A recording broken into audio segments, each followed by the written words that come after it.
ซึ่งว่ายุทธีแขวงบริคำไซก็เช่นเดียวกันในลำสมก็คือ3เมืองของแขวงบริคำไซที่ถูกน้ำท่วมยังต้องการเครื่องอุปโภคบริโภคที่จำเป็นนั่นเอง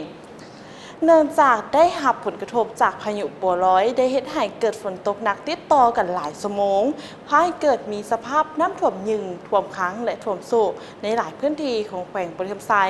โดยเฉพาะอยู่ที่เมืองปากสันปากกระดิ่งและบริคันซึ่งปัจจุบันประชาชนจำนวนหลายพร้อมเผชิญกับความยุ่งยากโดยเฉพาะการขาดแคลนเครื่องอุปโภคบริโภคที่จำเป็นต้นแม่น้ำดื่มสะอาดข้าวสารอาหารแห้งเครื่องใช้ในครัวเรือนต่อเหตุการณ์ดังกล่าวได้มีอ้ายน้องสาวหนุ่มตะลุ่มบอดปกสแขวงบริคำไซกองบัญชาการทหารแขวงบริคำไซและภาคส่วนต่างๆในทั่วแขวงได้สามัคคีกันเข้าร่วมช่วยเหลือประชาชนในเบื้องต้นอยู่บ้านสมเสื่อนและน้ำป่าเมืองบริคันแขวงบริคำไซในวันที่1 ตุลาคม 2565คณะบริหารงานสาวหนุ่มแขวงบริคำไซก็ได้ลงมอบเครื่องบริโภคให้คณะน้ำเมืองบริคัน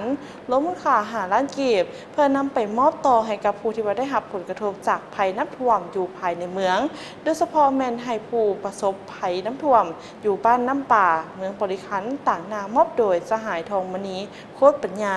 ได้ค่ะคณะบริหารงานสาวหนุ่มแขวงบริคำไซ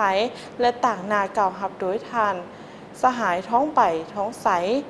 หักษาการเจ้าเมืองบริคันนั่นเองท่านผู้ชมเนาะถือว่า3เมืองของแขวงบริคำไซก็ถูกผลกระทบน้ำท่วมและก็ยังมีการต้องการ